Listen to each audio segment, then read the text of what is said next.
Hello, everybody. My name is Mark Miano. I'm our EVP of Sales and Partnerships here at Glew. It's really nice to meet you. And today is going to be our joint webinar with one of our favorite partners, Returnly, with John over here.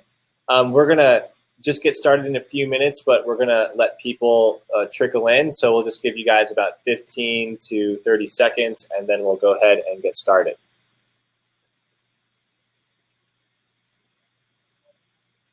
Cool. Hey everyone, I'm Abby. You typically hear me in the background of the webinars. You get to see me on camera today. I'll be asking some questions. And John, yeah, if you want to introduce yourself and tell the group a little bit about Returnly while we wait, that'd be awesome. Sure. So John Feldman, I lead strategic partnerships here at Returnly. So Returnly is a returns platform and kind of does everything from post-purchase experience to financial technology through returns automation. So getting to work with merchants on multiple different platforms and making sure that returns are hopefully less of a headache and even can become a way to increase your sales channel as well. Excellent. My name is Mark again. I'm head of our sales and partnerships here at Glew. Most cutting edge e-commerce business intelligence system out there. And I think this is it's our 11th webinar. And we're excited to have and host Returnly, which is really great. We've integrated them for a long time, and they're extremely knowledgeable. And we're going to go ahead and get started. This format will be a little bit different. My VP of Marketing, Abby, is going to be getting the conversation started by feeding me and John some questions, and then we're just going to have a conversation from there. I will say, for those of you with questions of your own that Abby might not ask, if you want to jot them down in the chat box in the bottom right-hand corner of your screen, we're not going to ignore them, but we're definitely going to get to them at the very end and make sure we answer as many of them as possible. Cool. Sounds good. We will go ahead and get started then. So first question, we'll start with the premise of our webinar today, that discounts and returns are quote-unquote bottom line killers. John, we'll start with you. So returns get a bad rap when it comes to revenue, profitability, conversion, all metrics that merchants typically want to see growing. Why is that? And is that a fair assessment? So it's all really logical. And I wanted to add this also to part of my background. So prior to Returnly, I worked at a company called Optimizely, which was A/B testing, personalization. And prior to that, I actually worked for Apple Retail. So I've been in the conversion rate space, I've on the web, on e-commerce, I've been in the physical retail space. And so the concept of returns as being negative for your business has been around for a really long time. That said, I don't think it's necessarily fair to think that returns are quote unquote bottom line killers. I think that's something that is very true from this legacy concept of what commerce was, where at all moments, the return and the refund were always inexplicably tied together. In e-commerce now, we have this, everything is kind of moving forward and it's advancing in a very rapid clip. So much so that here at Returnly, the concept of a refund and a return get decoupled. So to kind of sum up the point, returns and refunds don't necessarily need to be tied together. And while returns can be an operational headache and nightmare, that's a problem you can solve. Really what you want to make sure of is that refunds, if you understand that concept, are what is going to hurt the revenue and potentially hurt your lifetime value. So delivering the best experience through returns will hopefully cut down the amount of refunds that you have to send out and also potentially increase the lifetime value of the customer overall. Mark, for you, so shoppers obviously love discounts and coupons, but brands are often wary of them. Why is that? What's the inherent risk in discounting your products or offering sales? Yeah, it's a great question. And I think there's a two-pronged answer to it. I mean, you can answer it in a number of ways, but the first one is customer expectations. So your lifetime value and your profitability will be maximized if you're able to sell your products at full price, right? That goes without saying. But in terms of discounting and coupons, the risk, if you do it too much, is that you get caught in what is called the discount trap. The discount trap is when people will actually, who would have bought at full price, will actually hold out at buying full price in the expectation, since you discount too much, that you're going to go ahead and discount. And that could and does cripple not just e-commerce businesses, but all kinds of businesses of all types every single day. On top of that, what you also don't want to do, and this actually goes hand in hand with that, is you don't want to be selling or having full price customers buy at a discount, because you'll never get that opportunity back to sell that product at full price to that person. And what you're doing is you're taking full price customers and you're literally converting them into discount buyers, which is a great way to go out of business and to go out of business really, really fast. I would say that's probably the biggest one that I've ever heard. Cool. That makes sense.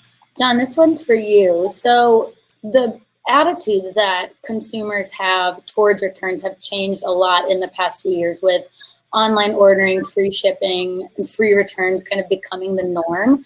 How has that had to change merchant behavior or consumer expectations around, merchants' return policies? Yeah, it's funny thinking back to when I started in the physical retail space. So working at Lucky Brand, working at Apple, everything was about getting folks to come in store, try things out, put your hands on the computer, try on the jeans, right? With e-commerce, that concept has changed. Now your home is your wardrobe or the fitting room or the place that you're going to try out a new computer or TV. People are ordering things from all over the place. And according to UPS, roughly 50% of people are looking for a returns policy before they even decide to make a purchase. So, right, we're in this crux, we're in this conundrum now where people are saying, I don't want to increase the amount of returns that I have, but we're now getting to a point where people are saying, well, I won't purchase unless I know that there's a very clean and transparent returns process. And so I think, really what we're seeing is this movement from returns being something that people feared and was just like, hey, can I get people not to think of this, to this is a part of your business. People are deciding to even make that first purchase based on this secondary policy or this post-purchase experience. And because of that, it is becoming front and center of something that people have to be thinking about. Yeah, and on that point, would you agree the shoe industry is probably a really good example? I know personally what I do, I'm a size 11.5. I buy the 12, the 11.5, and the 11. Mm-hmm. And unless you have all three sizes and unless you have a return policy that allows me to do all that, I ain't buying your shoes. So, John, do you know of any industries that, I'm sure maybe the shoe one's the number one, but maybe one or two other industries besides the shoe one that you think is affected most by something like that? Yeah. So shoes, apparel, fashion, anything where you're trying something on for the first time. I remember this personally, this shifted with Zappos. Zappos was that moment where people were just like, I'll buy 6 pairs of shoes and we'll see which one fits best and I'll send 5 back. Right.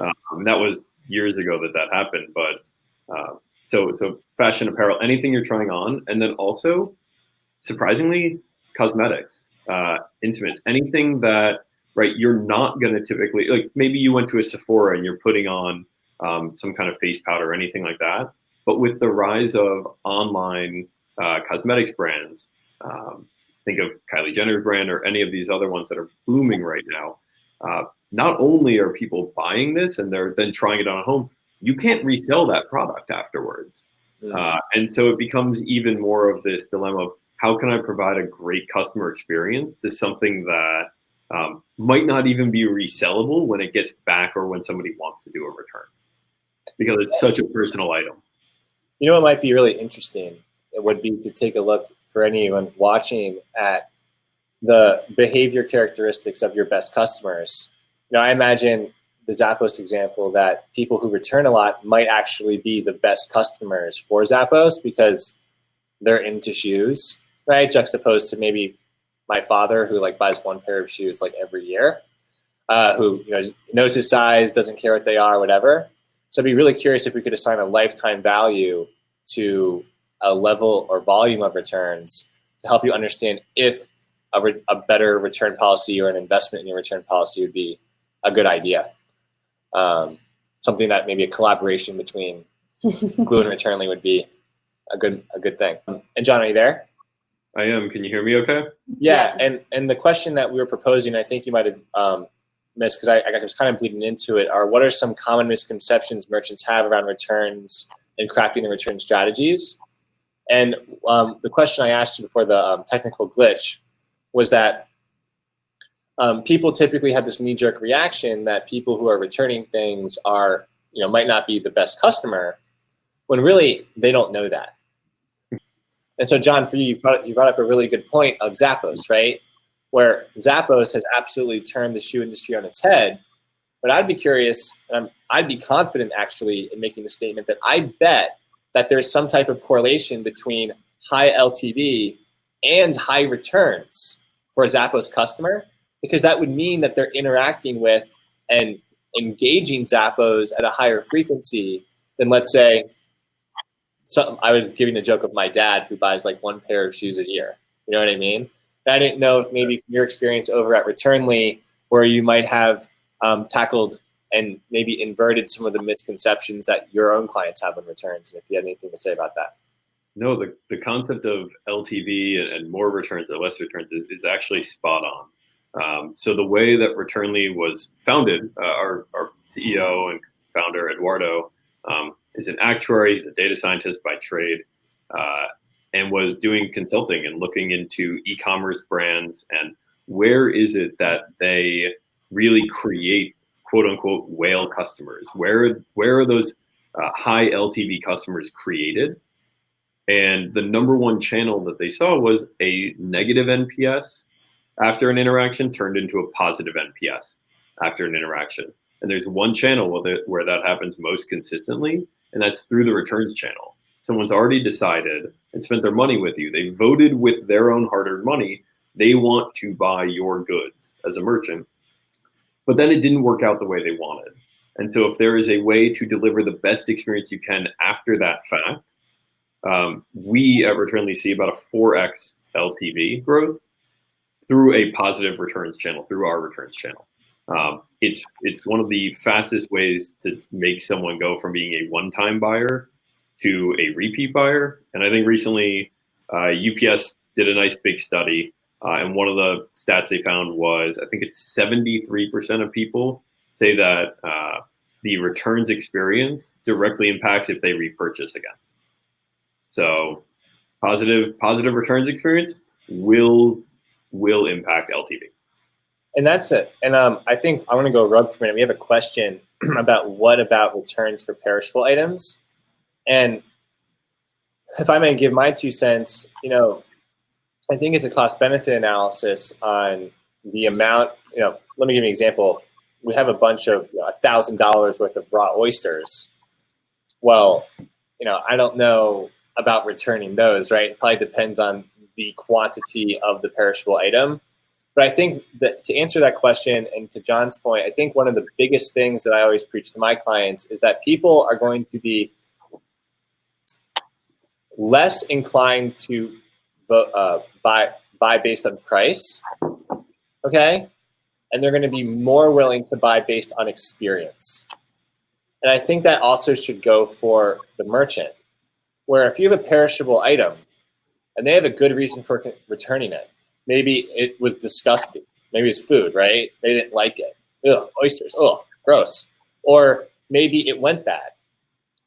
It probably is in your interest to go ahead and refund them for the sake of maybe eating the cost of a $20 or $30 or maybe $100 purchase that didn't go well without getting slaughtered on Trustpilot or having that person completely white and never buy from you again.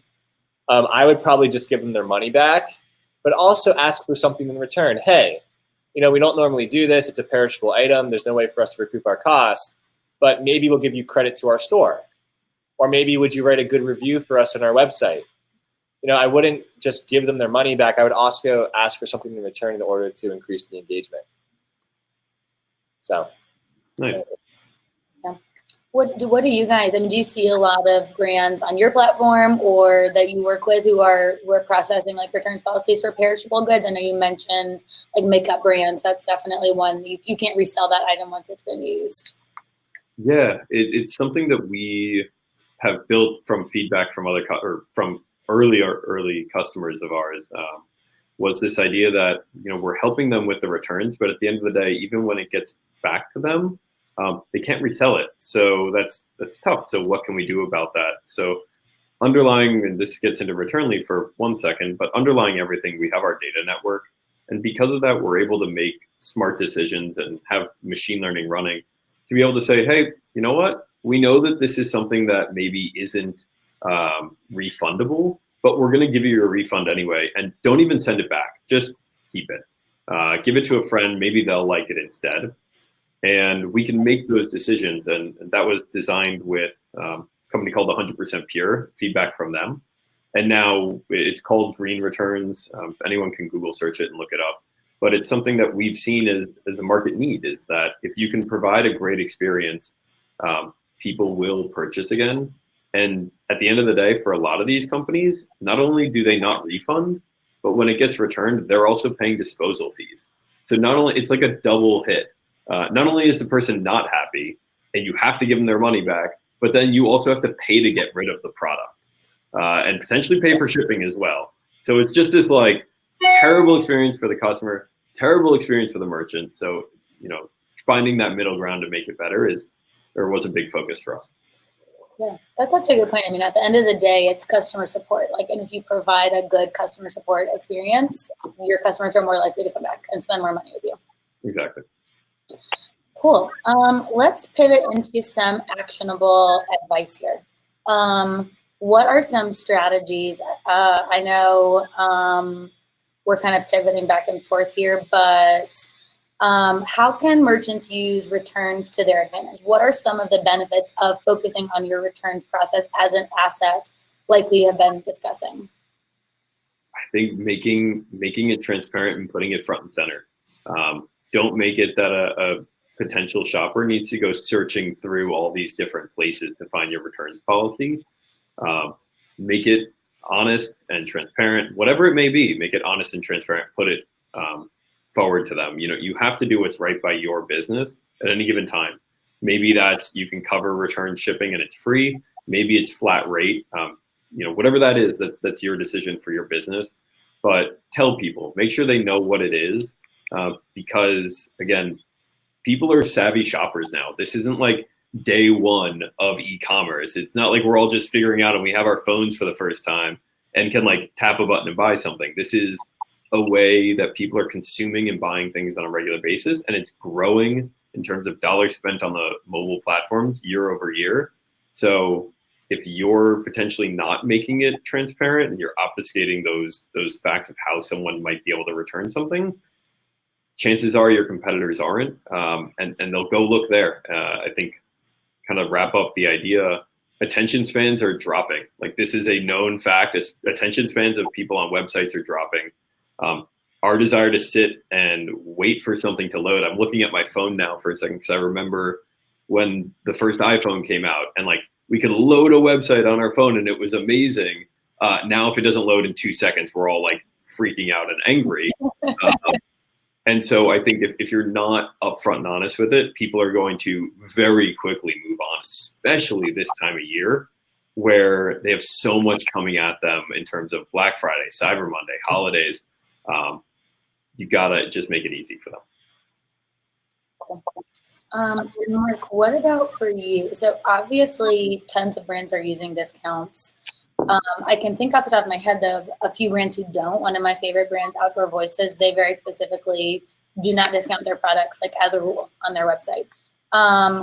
Are there certain brands that should use discounts and others that shouldn't? And even within brands, how do you tell which products you should discount and which ones you shouldn't, or which customers you should discount to and which ones you shouldn't discount to? Yeah, that's an excellent question. And that's interesting that company discount. Because I was also going to use another company that we're all familiar with, like Lululemon, also pretty much as a rule doesn't discount. And I think that those two particular examples are an extreme rarity, unless you are intentionally and foundationally not discounting by design. My argument actually is that every company should discount, but the real question is when, right?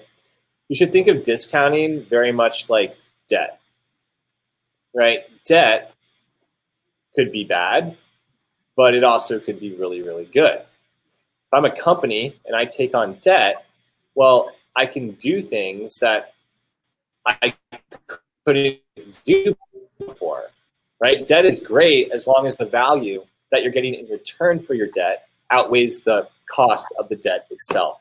It's the same thing with discounting. There's a time and a place to discount as long as you're discounting the right product to the right person at the right time. So I'll give you an example. Let's take, we did a lot of work for this company that used to sell t-shirts for Beyonce. Okay, who doesn't love Beyonce? I mean, my wife is like obsessed with her. And what would happen is that at her concerts, right, people would buy, spend like $100 a t-shirt at the concert, and that's great. But they didn't sell all the t-shirts at the concert. And don't get me wrong, like, love Beyonce, but it's kind of strange to buy a t-shirt to a concert that you didn't go to. That's a little backwards, right? So you have all this backed up product. Well, what we have here at Glew, not to go into like a sales pitch or anything, but what you want to look at is your sell-through rates, your holding costs, your depletion days. The more that product is backing up in your warehouse, well, the more it's going to be profitable for you to liquidate that product and turn it into something else that you can use to run the business, right? Like advertising spend or buying software or whatever it might be. So it's pretty straightforward. I would discount things that people don't want. And in terms of who you would send that to, you'd probably send it to people who typically buy at a discount. So I'm sure Returnly and Glew collaboratively can easily help you identify people who aren't in the discount trap because you put them there, but by the nature of who they are, they're the bargain hunters. And just like we want to save the full price products for the full price customer, well, of course, we also want to discount the products that we don't want, but we don't want to just send those to the full price customer, right? We want to send those over to the people who only buy at a discount. So what I'm trying to say is with Beyonce, she'd take all those t-shirts, right, that nobody wanted, and instead of just blasting them out in some type of random email to her entire merchandising customer base, she would deliberately email those to her people who couldn't afford the high price ones and only buy at a discount to save the full price products for the full price customer. It's a lot harder to do than what I said, but that's why systems like Returnly and Glew are so important, is to accelerate the identification of both what products to discount and to whom. Right? I think there's an interesting, and to jump in here on the concept of when, not just do you discount or not, but also when to discount and when is that the most actionable or most impactful. There's this very interesting thing that I don't know if a lot of people think about, which is if you wait to discount until the end and someone purchases, or maybe until a couple weeks before the season ends, because as we all know, seasons are getting shorter, fashion trends are getting shorter, things are speeding up, very rapidly. And so if you wait until the end to discount and someone needs to return something, what ends up happening is you've now discounted on the initial sale. You potentially now are waiting for the item to get back to refund it. It's no longer even in season. And now you're selling it off either at a steeper discount or to a liquidator. And so what ends up happening is if you wait till the end and then your returns are not efficient, then you're not just losing out on that potential customer and that potential sale, but that product goes from being worth maybe 20% off the MSRP to being worth 70% off the MSRP.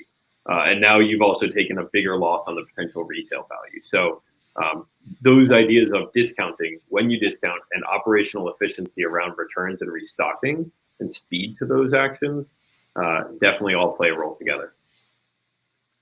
That's really interesting. That's such a good point and such an interesting way that these two concepts kind of work together. While we're on the topic, I'm going to jump ahead a little bit. We're a data company, so obviously we have to talk about data and KPIs. This is going to kind of be for both of you, so jump in whenever. But what are some of the KPIs and metrics that you should look at to measure the performance of both your discount program and your returns program? Like, how do you know what's working and what's not? I went first. I can let you go first on this one. Sure. So for the discounting side of things, I would look at two. I'm going to leave the return one to John because I'm not going to step on the expert's toes here. But for the discount side of things, there's two really important metrics that you're going to want to pay attention to. The first one is your attachment rate, which is simply the discounts used divided by your orders, where the discounts, yeah, that's exactly what the attachment rate is, because you'd be surprised about just how high your attachment rate actually is juxtaposed to what you think it is. I'm always on the phone with plenty of merchants who are absolutely shocked that their attachment rate is 30, 33, 40%. And then they take a look at the opportunity cost of all those sales and they start getting a little queasy on just how that coupon kind of got out of control. The second thing is going to be your LTV per coupon. Some coupons are good for attracting the right customer. Other coupons are really bad. So be extremely choosy on what coupons that you're activating and using so that, again, like I said before with the debt example, discounting is great as long as the value that you're getting in return for the discount far outweighs the discount itself. So without over-explaining, I'll leave it there and hand it off to John for the return KPIs for sure. Yeah, I think in terms of returns, there's a couple, and then in terms of returns in general, there's a couple. So one is your overall return rate. So you just want to know, right, are 10% of things coming back or 50% of things coming back? And then if you dig into that, return by SKU or return by product line can be incredibly insightful. Because if 70% of your hoodies come back, but 2% of your shoes come back, you probably know where you need to do more R&D or figure out or look into feedback from your customers around what's going on. Maybe a zipper isn't working, or maybe, if it's the other way around, the shoes are too wide, something like that. As we start getting into a little bit more of returnly specific KPIs and things that we advise people to look on, because of the nature of our technology, because of the nature of some of the things we do that are a bit unique to us, we look at return to repurchase rate. So because of some of the things we're able to do, we increase the repurchase rate through that returns funnel. So again, that concept we talked about from the beginning, are we decoupling the return and the refund? Are you processing a return, but are you able to capture a repurchase right after, maybe within a minute or 24 hours of an actual return? So before maybe it even gets back to the warehouse. And the other one is a decrease or just monitoring customer service interactions around returns, exchanges. The hope is that if you invest in any technology, it helps decrease costs in other aspects or other areas of the business. This is no different than a returns platform. A good returns automation platform should decrease the amount of calls or email requests that you're actually getting into your customer service channel. And to tie it all into a nice bow, always keep looking at NPS. Like at the end of the day, the customer voice is the one that matters most. You need to make sure that they're happy. So if you're delivering a good experience and you're tracking NPS, again, same idea. If you're investing in these parts of the experience afterwards, people should be happy. They should be, hopefully sending in some praise. And maybe that's something even that you can market and put on your pages to say, look, in the concept of being transparent and honest, even when things don't go right, we take care of our customers. Here's someone where it didn't go right, and this is their reaction. Cool. That's awesome. We just have 2 questions left, so if you guys have any questions, you can start dropping them in the chat or the question box now. These last 2 can kind of be for both of you as well. Whoever has some input can weigh in, but we both work with tons of great brands. I'm curious if either of you have seen anyone do some really interesting, creative, or innovative things, either with a discount program or with a returns program. Either I would say you absolutely just make their world when it comes to the return side and make the experience amazing. The one thing we also haven't talked a lot about is going to be companies that might not actually provide returns, which actually there is a case for that. And I'll give you an example, which is fast fashion. Okay, so there's a lot of companies, who have clothing items which are like $10 or less. You know what I mean? And the whole point is that it's a low risk buy. Maybe it's drop shipping from China or something, or it's some type of trendy thing. Or another client of mine is like a car parts company where their margins are super, super thin. You have a car, you need the part. It's super expensive to mail a piece of steel, across from California to New York. There might be situations where you have a no return policy, but to John's credit, be upfront about it. We're fast fashion. We're car parts. You know what you want. It's cheap because we don't do returns. I think there's a lot of things that people do that are different and interesting and unique cases. But I think probably the thing that to me is the most, it's really just the most kind of like innovative is in general, trying to make returns, trying to make whatever happens after that initial purchase at the forefront. This is the wave of evolution that you are seeing, is people understanding that after that first purchase, there's still so many interactions that happen, and there's still so many touch points where people are going to be referring to their friends. People are going to be writing NPS scores or tweeting about you or doing whatever they may and posting on Facebook or in different forums. I think in general, outside of things like green returns or outside of other interesting ways to be able to leverage Returnly or any returns platform for that matter, I think the biggest shift in general that's interesting is this evolution of looping in the post-purchase experience into what we talked about before, experiential buying. What is that? And you see it in retail all the time. People are now putting in baristas and different things into their shops. They're putting in like seated areas with leather couches for you to be able to sit and just like take a meeting if you want. It's as if there's a tiny little WeWork in the back corner of their office or in their retail location. So I saw that at like a Brooks Brothers the other day. Yeah, I was like, is there a coffee shop in that Brooks Brothers? Like Brooks Brothers Coffee? I don't know. It's funny that you say that. The new Nordstrom that just opened in New York is like all about that, like just the experience. Like it's barely a store, I think. Yeah. And so if you're investing your time, energy, and thought, and this is really, I think thought is probably the biggest thing that is the adjustment is, are we constantly thinking of how can we deliver the best experience, not just when someone buys the first time? Because that's where we think of CAC and we think of acquisition cost in general. It's always focused on that first time buyer. But if you're thinking and really delivering thought to how do we get someone to grow LTV and how are we thinking of this as an experiential piece of our business holistically, that's the biggest evolutionary change that we're seeing. Cool. That's awesome. And this is our last question, guys. It's on everyone's mind, the holiday season. Discounts and returns are obviously a huge part of that.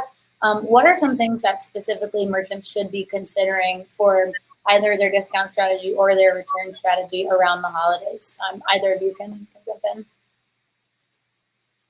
That's a great question. I think the one thing to think about when it comes to the holidays is that people are obviously buying gifts and that they are that type of buyer.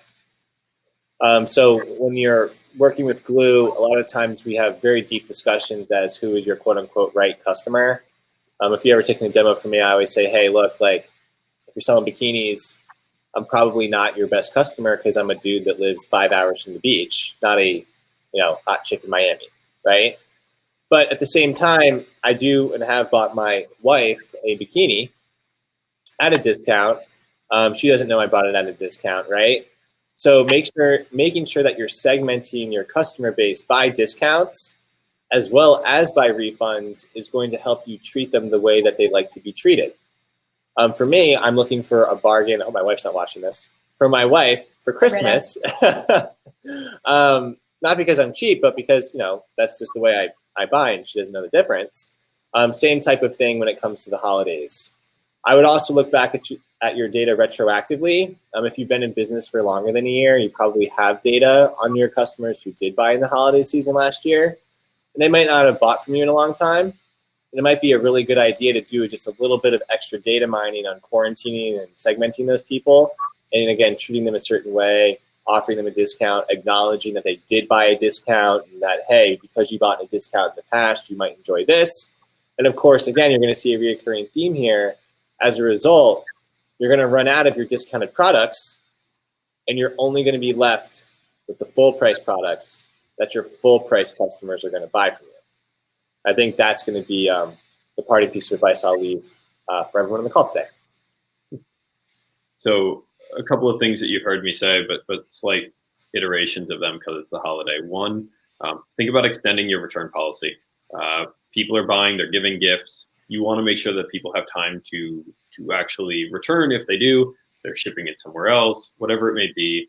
Extending that policy a little bit is going to make their lives easier.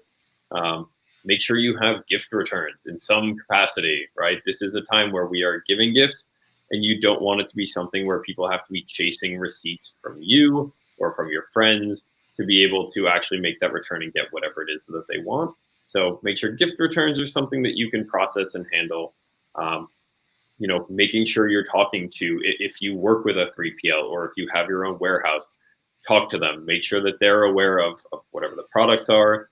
If there are ways that you can increase efficiency for them, talk to them, because that's going to A, help you get those products back into sellable inventory, and B, help you process refunds faster to actually get their money or get money back to people during a time where they're already accustomed to purchasing. If you get money back to someone faster, then they may be more willing to purchase again. So similar to the concepts of what we talked about before with inventory, you want that to be back. You also want someone's refund back to them as quickly as possible. So those are three things I think just very specific to the holiday time period to make sure you're thinking about. Cool, that makes sense. All right, guys, that is all we have for you today. We'll take some time for questions. So if you have them, drop them in the chat box on the side or in the question module down at the bottom. John, thank you. We are so appreciative of you for joining us. I'm sorry about the technical issues, but it was so nice chatting with you. And this was really awesome. You as well. Thank you for having me. Yeah, we've got a couple questions, it looks like, for you specifically. So Jillian asked, what about insurance for returns of high value items within Returnly?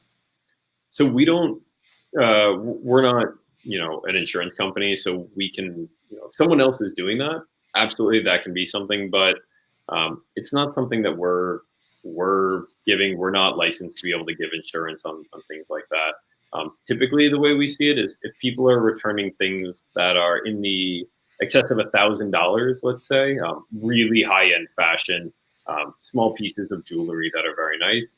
Usually they're working with the carrier directly, so FedEx, UPS, USPS, someone like that, to have those insured already. But it's not something that Returnly is delivering. Cool, that makes sense. We've got another question from Marvin. Can we give customers a gift card for a return within Returnly? The answer is yes. If somebody makes a return, if somebody's making a return in Returnly, absolutely. If you don't want to have the refund pushed to the original form of payment, can you deem it to a gift card? Yes, 100%. If you would like to, there is a process by which you can either automate that or it can be done by a customer service rep on the back end. So it's really up to you. Cool. I think that was the question. Sweet. And we have one more question for you. If anybody else has anything, feel free to drop it in. Laura asked, do you have any benchmark data for return rate by industries, i.e. like fashion versus something else? Like what's the industry averages? I do. I don't know it off the top of my head. I can tell just anecdotally. I can give some rough advice on it, which is, we see people in. It kind of follows this interesting curve where returns and by return reason change. Where something like consumer electronics might be pretty low. However, the reason why, like the return rate might be pretty low, but the reason why is a lot of times I don't know how to turn it on, or it's actually user error that drives that.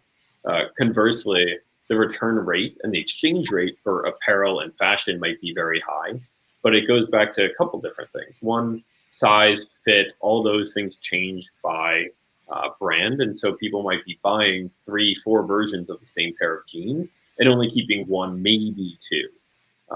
And so those tend to go up. I would say, above a 25% return rate is something you should definitely kind of just like flag in your head as like, oh, this is interesting. Maybe we should look into why, or just digging into the analytics. But again, I say that with the caveat of maybe your business is unique and different, and you're in something where 30% is a super normal number industry wide. It's just that's the benchmark I use is 25%, something above that. Flag it. Perk your ears up. It's something you want to dig into a bit more. Cool. Sounds great. I think that was all the questions we have. It's been so great talking with you. We really appreciated it. If people want to learn more about Returnly, where can they follow up with you, or schedule a demo, sign up for a trial? I think we definitely have some people who are interested. Yeah, so obviously you can go to returnly.com, check that out. My email is incredibly complicated. It is JON@Returnly. So it's just John with no H at returnly.com. Email me directly. More than happy to help out. You can also email Karen, which is Karen with a K, and she can help scheduling for different follow-ups as well. But please reach out, go to the website. If you have any questions at all, I'm more than happy to help out. I know this time of year is incredibly busy, so I will work really hard to get back to you as fast as possible, knowing that almost everyone on here is probably incredibly busy with Black Friday, Cyber Monday right around the corner. I've been in your shoes. I know how insane it's about to be, so I'll work really hard to turn around any questions as fast as I can. Cool. Thank you so much. And Jody, yes, we will be sending an email with a recording link, hopefully with some of the technical difficulties edited out. Look for that tomorrow. I'll send it out via email. Thank you guys all so much for joining us. This has been great. Happy Halloween. And we will talk to you guys soon. And John, thank you again.